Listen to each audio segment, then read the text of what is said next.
Nalangin na po tayo. Hallelujah. Panginoon, sa oras na ito kami po'y dumudulog sa iyo at dumadalangin. Gabayan mo po kami at patnubayan. Muli tulungan mo kami na magpakumbaba habang nakikinig na iyong mga salita.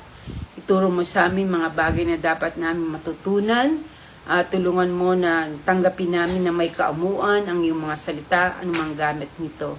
Tulungan mo na patuloy kami mabago, patuloy na maayos at patuloy na pumapayag po kami na kami ay lulukin mo, Panginoon, ayon sa iyong wangis, ayon sa iyong katwiran, ayon sa iyong kalooban. Napakabuti ng kalooban mo at plano sa bawat isa sa amin, kaya hiniling po namin kami po ay patuloy na patnubayan at gabayan mo at ayusin sa mga huling araw na ito, Panginoon, upang mahanda kami sa nalalapit na pagparito ng aming Panginoong Hesus. Patuloy na tumawag ka ng mga kapatid, ng mga tao na makikinig na yung salita. At pagpalain mo lahat na makikinig na yung salita, mga bago man o dati na, mga bagong makikinig, Panginoon, pagpalain mo at patuloy na hipuin mo po sila upang malaman ang yung mga katotohanan at lakaran namin ng mga bagay na iniibig mo na lakaran po namin. Salamat po ang iyong Espiritu Santo ang manguna sa amin at patuloy, O Diyos, na gabayan mo ang aming mga mahal sa buhay na wala pa sa aming kani-kaniyang tahanan. Iligtas mo sila sa anumang panganib, sa anumang kapahamakan. Ang dugo ng Panginoong Hesus ang tumaki po sa kanilang lahat at sila'y luwalhating makarating na ligtas sa kani-kaniya naming tahanan. Ikaw mataas malulhati sa aming pag-aaral, sa aming mga buhay, sa tanging pangalan ni Kristo Jesus. Ito po ang aming panalangin. Amen. Amen. Amen. Amen po. Magandang gabi po muli sa lahat na naka-tune in na. Magandang gabi po at patuloy po natin i-share at tayo po ay ibahagi natin to sa ating mga kakilala, mga kaibigan at mga kapatiran, no? Sige po, magsimula na po tayo. Ang ating pag-aaralan sa hapong ito ay continuation ng The Lust of the Flesh. Sabi ko last Wednesday ay yung susunod natin ay yung Lust of the Eyes, pero meron pa po tayong hindi na share nung last Wednesday, kaya may karugtong pa po, no? So, ito po ay last part ng The Lust of the Flesh para sa kalooban ng Panginoon ay mapag-aralan naman po natin The Lust of the Eyes and the Pride of Life, na kung saan sa tatlong bagay na ito, ang kaaway ay umaatake sa bawat tao, sa bawat isa sa atin, para tayo ay isagawa ng kaaway ang kanyang layunin, objective sa tao, to kill, to steal, and to destroy, na sinasabi sa 1Gs, talatang Gs. At sa gabing ito, pag-aaralan po natin muli yung ating pinag-aralan nung Wednesday, The Lust of the Flesh, Part 2, pero ito na po ang last part. Galatians 5:19-21, no? Buksan po natin ang ating mga Biblia. May hawak kayong Biblia. Sulat po ninyo sa inyong mga notebook na tinitake up. Yung Galatia 5, talatang 19 hanggang 21. Ito po ang sinasabi sa Galatians 5:19-21. No? 19-21. Galatians 5:19-21. Okay, praise God. Sabi po dito, hindi maikakaila ang mga gawa ng laman. So, ito po yung mga gawa ng laman na sinasabi ni Apostol Pablo, the works of the flesh. Sabi po ito, hindi maikakaila ang mga gawa ng laman, una-una, pakikiapid, kahalayan, kalaswaan, pagsamba sa Diyos-Diyosan, pangkukulam, pagkapuot, pangaaway-away, pagsiselos, pagkakagalit-galit, at kasakiman, pagkakampi-kampi, at pagkakabahabahagi, pagkakainggit, pagpatay, paglalasing, walang habas na pagsasaya, at iba pang katulad nito. Muli ko kayong binabalaan ang gumagawa ng mga ito ay hindi magkakaroon ng bahagi sa kaharian ng Diyos. No? Okay? So, kung titingnan po natin ang Galatia, ang sulat ni Apostol Pablo sa Galatia, ito ay sinulat niya sa mga mananampalataya sa Galatians. So, ang kaharap po na dito ay ang mga Kristiyano na. At kung makikita po natin, sinabi niya po dito sa verse 16, sa unang bahagi, sa mas naunang talata, sinasabi ko sa inyo, mamuhay kayo ayon sa Espiritu at hindi niyo pagbibigyan ng pagnanasa ng laman. So, ito po yung sinasabi ni Apostol Pablo na dapat nilang gawin ng mga taga-Galatia na sila ay mamuhay sa Espiritu o sila ay lumakad sa Espiritu, walk in the Spirit upang hindi daw nila pagbigyan ang mga pagnanasa ng laman. So, isang paraan para po hindi natin magawa yung mga desires of our flesh o yung mga lust of the flesh is to walk in the Spirit, na tayo ay laging lumalakad sa Espiritu. Sapagkat ang pagnanasa ng laman, sabi sa verse 17, ay laban sa kagustuhan ng Espiritu at ang kagustuhan ng Espiritu ay laban sa pagnanasa ng laman. Magkalaban ang dalawang ito, kaya napipigilan kayo sa paggawa ng nais ninyong gawin. Sabi po sa verse 18, kung pinapatnubayan kayo ng Espiritu, wala na kayo sa ilalim ng kautusan. So, madalas na ninyong marinig ito mula sa akin, yung pangungusap ni Apostol Pablo, na magkalaban ang Espiritu at ang laman, no? Kung tayo po ay napapangibabawa ng ating mga laman, ibig sabihin, ang ating Espiritu ay nanghihina. Pero kung ang ating Espiritu ay nangingibabaw, ang ating laman ang nanghihina, no? So, ang nais ng Diyos, tayo ay lumakad sa Espiritu, na mangibabaw sa atin ang ating mga Espiritu. At papaano gagawin natin para mapangibabawan tayo ng banal na Espiritu, ay gumawa tayo, pakainin natin ang ating Espiritu ng mga bagay na patungkol sa Diyos. Ano ba pagkain ng ating Espiritu? Pagbabasa ng Biblia, pakikinig ng salita ng Diyos, pananalangin sa Diyos, pagpapasting. Yan po ay gawain ng banal na yan po ay gawain upang ang ating Espiritu ay mas lumakas. Pero kung tayo po ay laging nadadaig ng kasalanan, laging nadadaig ng tukso, laging nadadaig ng sanlibutan, laging nadadaig tayo ng mga gawa ng laman, laging ang ginagawa natin, ang sinusunod natin, ang mga gusto ng ating laman, yun po ang pagkain ng ating laman, no? So, para hindi makapanaig ang ating laman, ang lust of the flesh, gutumin po natin. Paano gugutumin ang ating lust of the flesh, yung ating laman, pag gumagawa tayo ng mga bagay ng Espiritu? Nagugutom ang laman, no? Pag gumagawa tayo ng mga bagay ng Espiritu o gusto ng Diyos, gusto ng banal na Espiritu, nagugutom po yung ating laman. At kung laman natin ay gutom, kaya nga po, natatalo natin yan, nadadaig natin yan, no? Mas nananaig ang ating Espiritu, mas ito po ay makakalakad tayo sa Espiritu. Pero dahil ang ating topic is the lust of the flesh, no? Yung mga nabanggit kanina ay mga gawa ng laman. Bakit nagagawa pa rin ito ng mga Kristiyano sa Galatia? Dahil nangingibabaw sa kanilang laman at namamatay ang kanilang espiritu dahil sa hindi nila pagsunod sa lahat ng mga kalooban ng Diyos, no? So, mga kapatid, kaya nga dapat po na tayo pong lahat ay lumakad sa Espiritu. Palakasin natin ang ating Espiritu sa pamagitan ng pananalangin, pagbabasa ng Biblia, pakikinig ng salita ng Diyos, pagpupurit, pagsamba, sa pamamagitan ng pag-aayuno o pagpapasting. Dahil kung malakas ang ating Espiritu, madali natin madaig ang lahat ng gawa ng laman, no?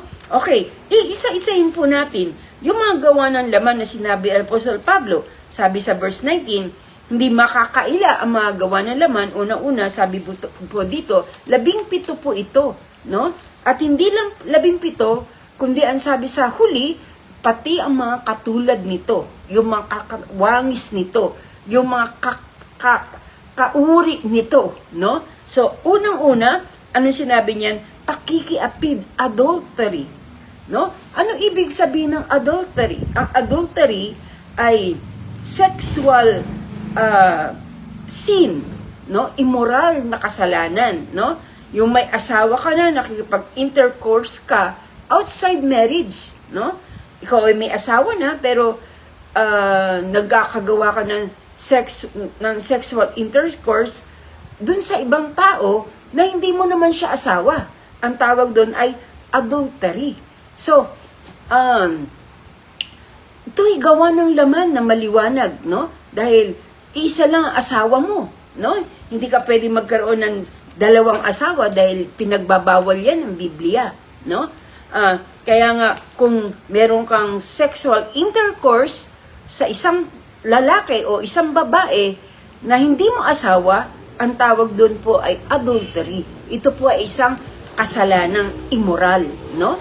Pangalawa, ang ibig sabihin ng adultery, pwede rin yan na hindi ka nakipag-intercourse o hindi mo siya sinipingan, pero sabi sa Mateo 5, talatang 28, buksan po natin ang ating mga Biblia sa Mateo 5, talatang 28, ang sabi po diyan sa verse 28 ng Matthew 5, sabi po dito, ngunit sinasabi ko sa inyo, ang sinumang tumingin sa isang babae nang may pagnanasa ay nangangalunya na sa babaeng iyon sa kanyang puso. So, ibig sabihin, hindi nga kayo nagsiping pero meron kang tingin, no? Tumingin ka sa kanya na may taglay na pagnanasa, no? Sabi, tingin lang ay kinahulugan, pinakakahulugan na ng Diyos na adultery in the heart, no? So, kaya nga, hindi lang sa lalaki, kundi maging sa babae. Kung may tinitingnan kang babae o may tinitingnan kang lalaki, na may pagnanasa ka, nasa puso mo yung desire na makasiping siya, na maasawa mo siya, no? Yan po yung kasalanan. Yan po ay adultery in the heart. Yan po yung sinasabi ng ating Panginoon, no? So, ito po ay isang kasalanan. Kasi, baka hindi alam ng iba yan na, yung palang ibig sabihin na adultery, no? Kaya po, kung may asawa ka, isa lang dapat ang asawa mo, isa lang ang katalik mo. Hindi dalawa, hindi tatlo, no? Dahil kung meron man, ito ay kasalanan. Pangalawa ay fornication. Ang fornication, ang pagkakaiba ng fornication sa adultery, yung adultery, ikaw ay may asawa. Pero yung fornication, pwede po ito sexual intercourse between unmarried person, no? Ito naman po yung pagtatalik ng dalawang tao, isang babae at isang lalaki, no? Dalagat binata na hindi pa kinakasal, no? Na hindi pa kasal. So ito po isang kasalanan. Sabi sa verse 27 ng Matthew 5, narinig niyo sinasabi, huwag kang mangangalunya. Yun din po ang sinasabi sa verse 28. Matthew 19, ito na lang pong verse na to. Matthew 19, verse 9. Sabi po sa talatang 9 ng Matthew 19, ito ang sinasabi ko sa inyo, sino mang lalaking humuwalay sa kanyang asawa, maliban ko ang asawa na nakikiapid, tinutulak niya ang kanyang asawa ng mangalunya at siya mag-asawa ng iba ay nagkakasala ng pangangalunya at ang mag-asawa sa bagay hiniwalayan ay nagkakasala din ng pangangalunya, no? Halimbawa, ay yun nga yung sinabi ko sa inyo na lalaki at babae, yung isa may asawa, yung isa wala, nasa kalagayang pakikiapid yung babae. Kung ang lalaki may asawa at yung babae ay walang asawa, ang lalaki ay nasa kalagayang pangangalunya at yung babae ay nasa kalagayang pakikiapid, no? So, yun po ay kasalanan. Ito po ay immoral sa harapan ng Diyos na hindi po dapat gawin, no? O kung may temptation man sa atin, yung lust of the flesh na ito, tatanggihan po natin dahil ito po ay kasalanan. Si Jose, tinanggihan po niya yan. Ilang beses siyang sinasabihan sa Genesis 39, ilang beses siya sinabihan ng kanyang employer na si asawa ni Paraon, na lie with me, sipingan mo ko araw-araw.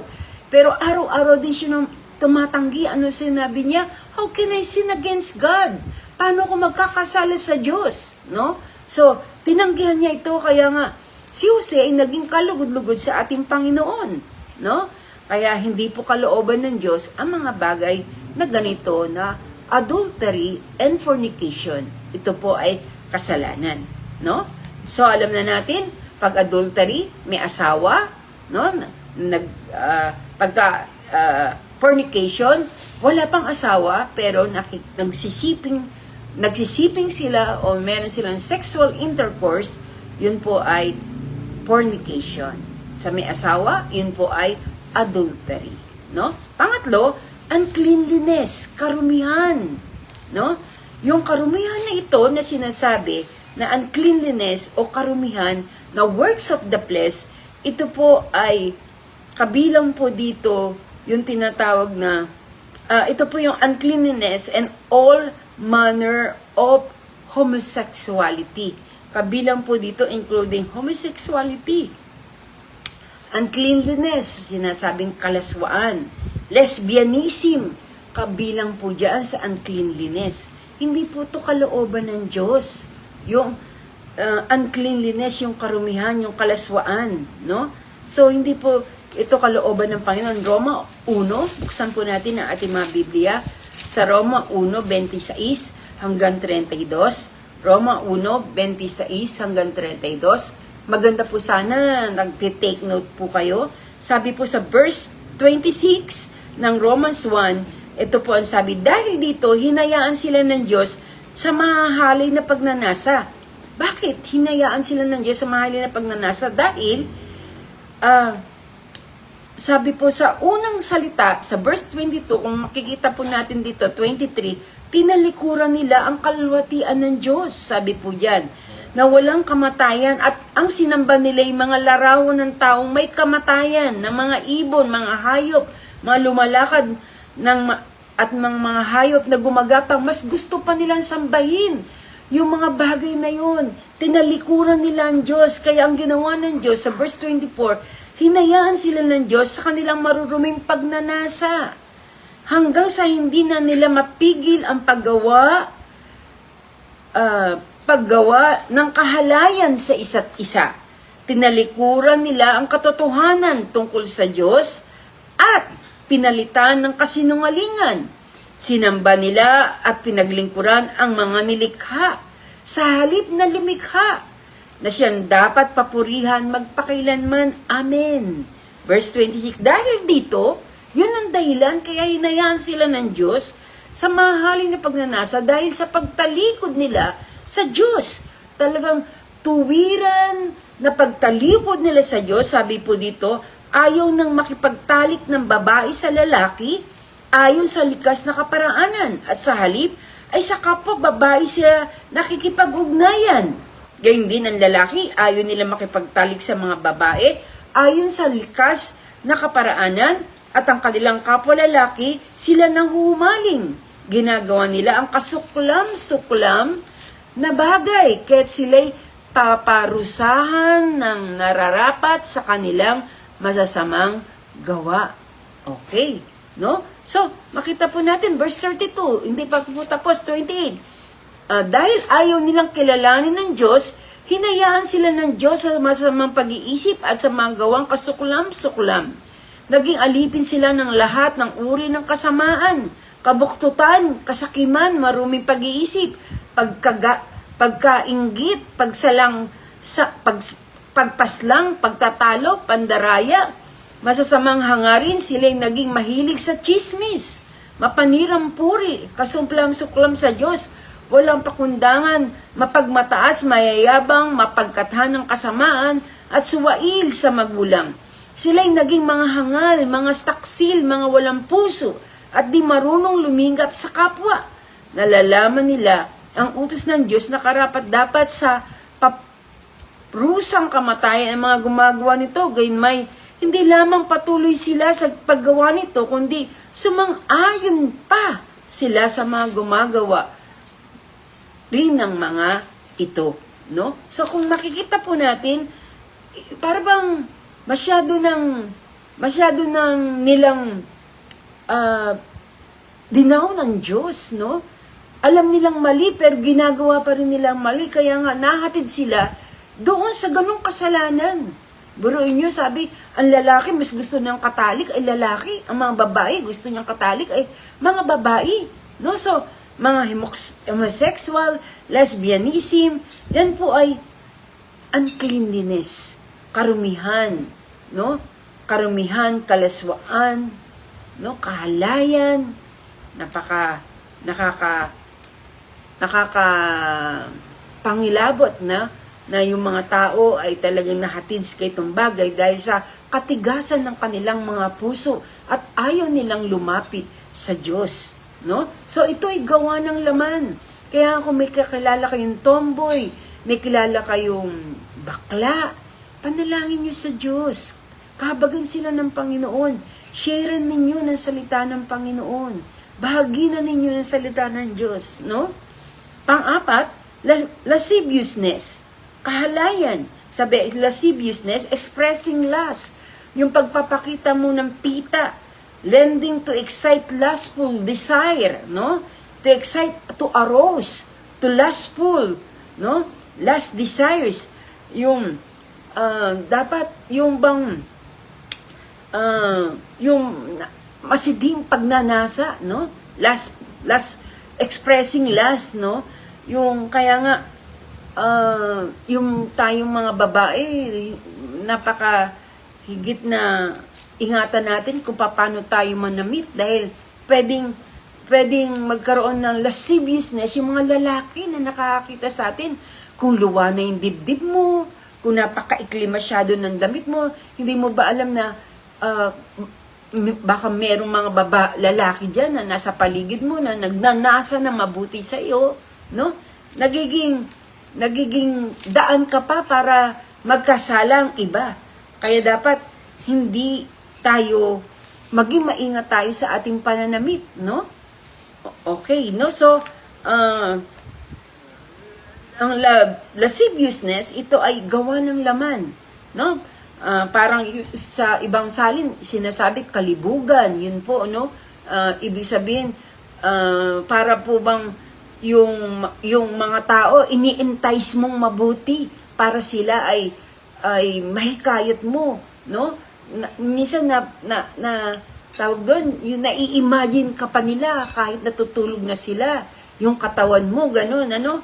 So, hindi maganda po yun. Nagiging, ka ni Satan, para sila ay magkasala, no? Nagiging instrumento ka pa ni Satanas para magkasala sila. Kaya, hindi po, dapat lalo na sa church, na maging maingat tayo sa ating pananamit, na wala man lang makita sa atin na may pagnanasaan tayo ng iba, no? So, kasama dito yung masturbation. Masturbation is not from God, no?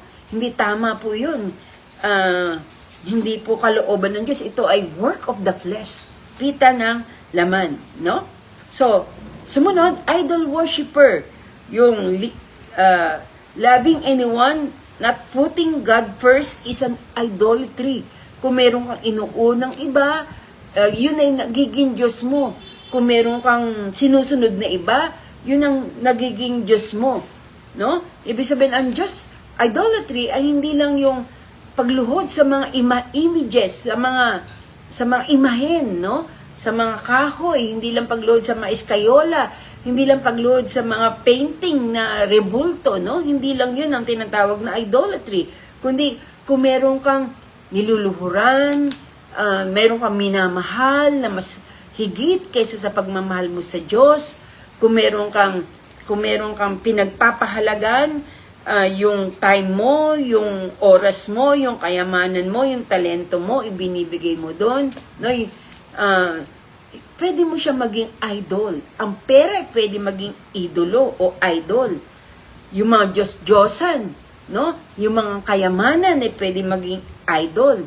Yung, yung, yung cellphone, pwedeng maging idol yan. Kung yan na lang lagi hawak-hawak mo, wala ka nang magawa, puro cellphone ka na lang, puro social media na lang, no?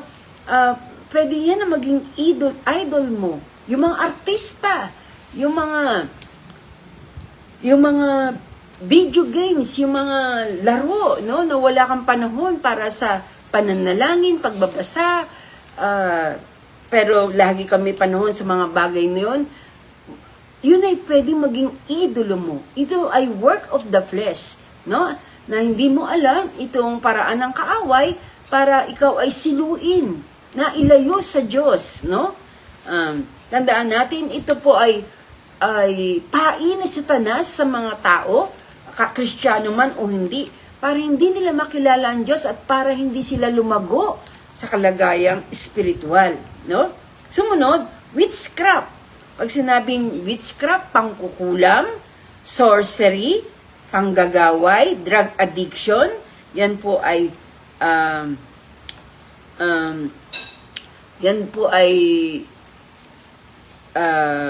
work of the flesh, yung pag-contact sa mga espiritu, no?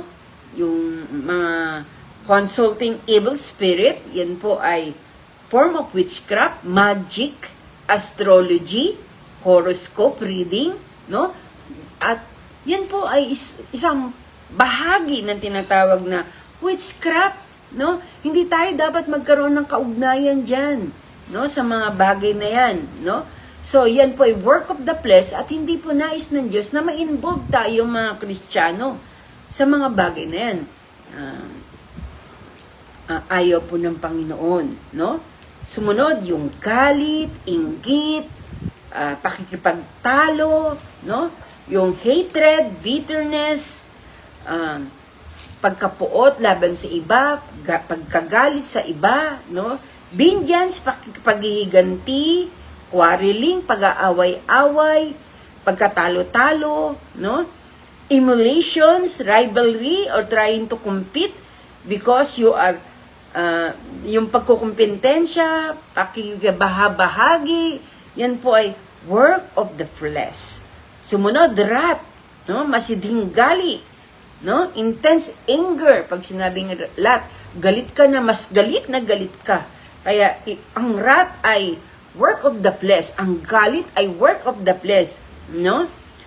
Masidhing galit ang wrath. Strife, contention, pakipagtalo, sedition, na ibig sabihin ay rebellion, no? Pagre-rebelde, yan po ay work of the flesh, gawa ng laman. Yan po ay isa sa mga silo ni Satanas sa tao, sa mga Kristiyano, no? Heresis, no? Pag sinabing heresis, maling pananampalataya o hidwaang pananampalataya, preaching another gospel, no?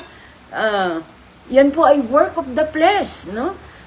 Tingnan nyo sa Galatia 1 talatang 9, sabi po sa Galatians 1 verse 9, sabi po sa verse 9 ng Galatians 1 verse 9, sinasabi na namin ito sa inyo at inuulit ko ngayon, parusahan nawa ng Diyos ang sinuwang mangaral sa inyo ng magandang balita na naiiba kaysa tinanggap na ninyo, no? Yung maling pananampalataya, baka merong nag-share diyan ng maling doktrina, maling pananampalataya. Sabi ni Pablo, kahinmat kami o mga anghel na bumabang galing sa langit, na sinasabi nila, anghel kami ng Diyos, bumabang galing kami sa langit, no? At mangaral ng ibang helyo kaysa sa tinanggap na ninyo. Ang sabi ni Pablo, huwag niyong tanggapin. Excuse me. Hindi po natin dapat tanggapin kasi ang gospel ay nasulat na sa Biblia. Nakasulat na sa salita ng Diyos. Ito po ang salita ng Panginoon na dapat nating tanggapin, no? So, yung turo o aral na kontra sa salita ng Diyos, hindi natin dapat tanggapin. Yung mga aral o turo na kumukontra sa salita ng Diyos, hindi natin dapat ito tanggapin, no? Sumunod, envyings, no?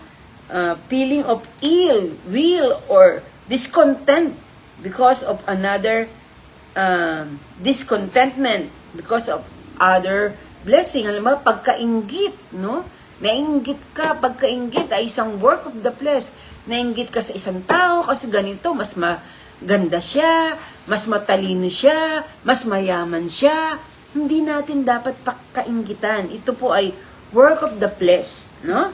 Sabi, murder, pagpatay, to kill willfully and lawfully, no? By taking another's life. Yung kitlin mo ang buhay ng isang tao, ito po ay work of the flesh. Usong-uso po ngayon yung mga tao may dalang baril. Napakasama na po ng mundo, no?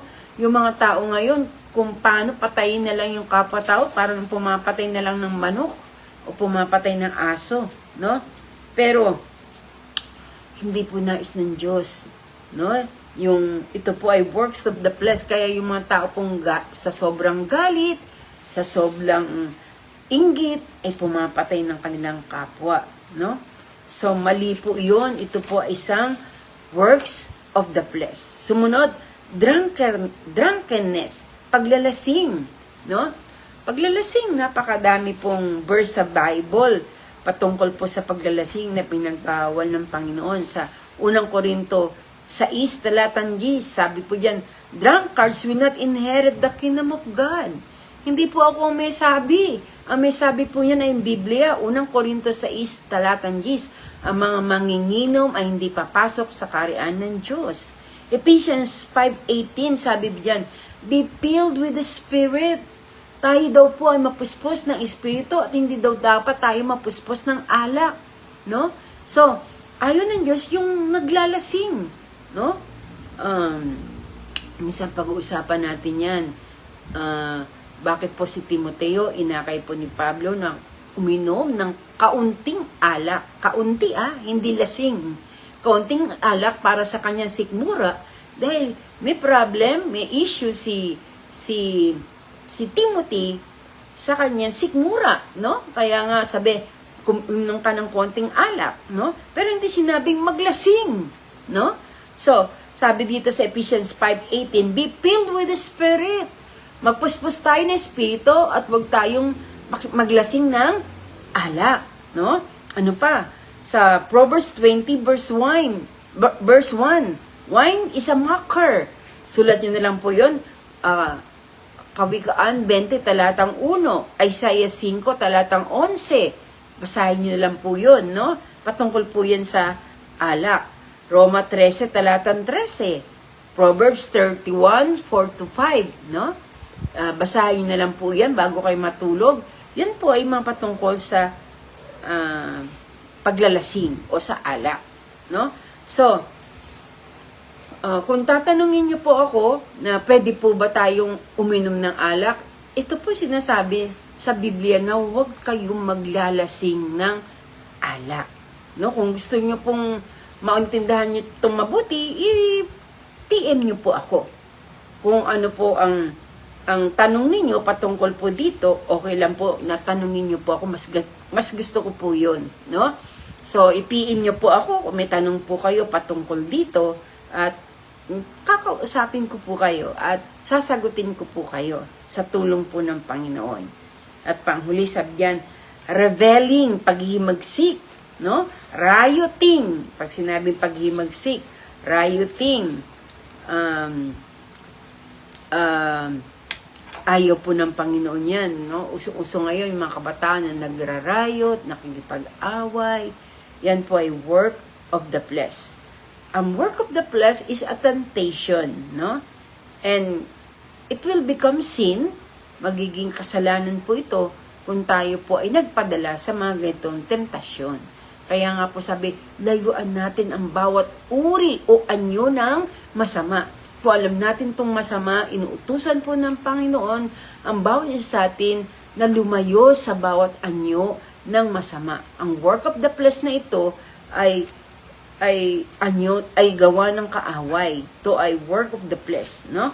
So, ang sabi dito, ito po ay parang arrow, no? Fiery dart. Ito, napaaralan na po natin, fiery dart of the devil na pinupintirya ang mga Kristiyano para tayo po ay wag humantong sa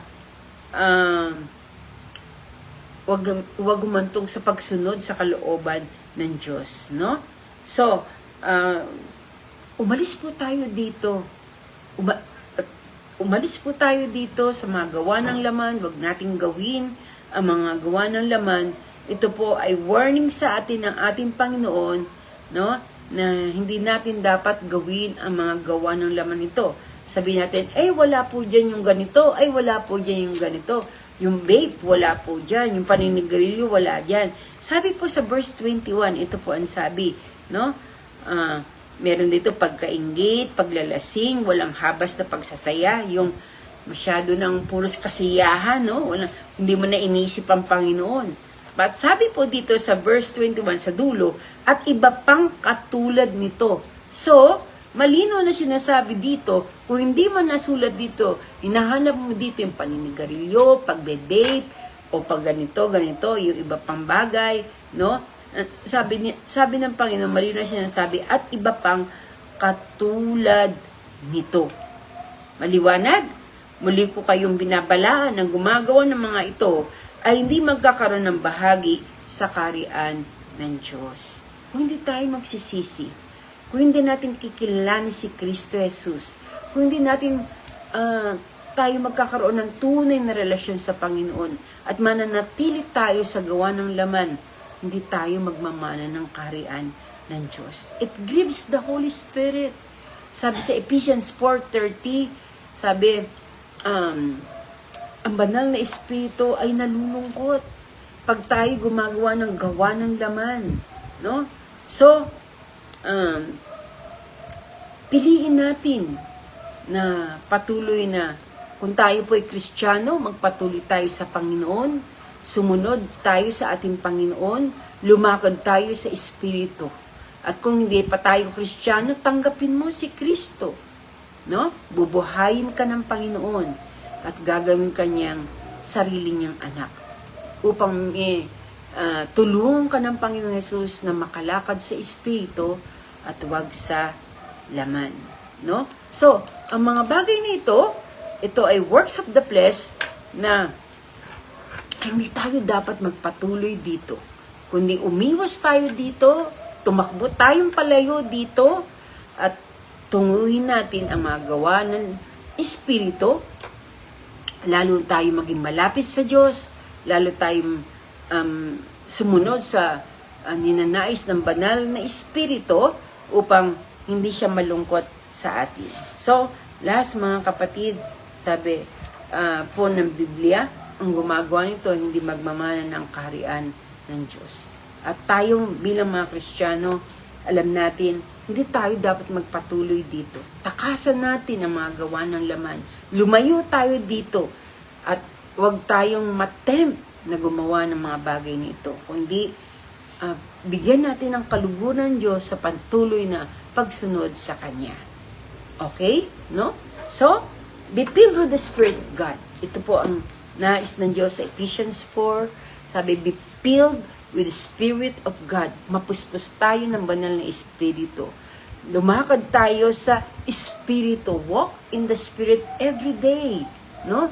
How to walk in the Spirit every day? Lagi natin sundin ang kalooban ng Diyos. Lagi natin ipid ang ating espiritu ng mga bagay ng Diyos. Lagi tayong magpuri, magpasalamat sa Diyos, manalangin, magbasa ng Kanyang salita, makinig ng Kanyang salita, gumawa ng mga bagay na ayon sa Kanyang mga salita. Ito po ang pagkain ng ating espiritu at gutumin natin ang ating flesh, ang ating laman. Huwag natin bigyan daan si Satanas sa ating mga buhay at laging magwawagi ang ating espiritu. Amen? Amen. Okay, so next nating pagkikita ay lust of the eyes and the pride of life. No? So kung may mga tanong po kayo, PM nyo po ako,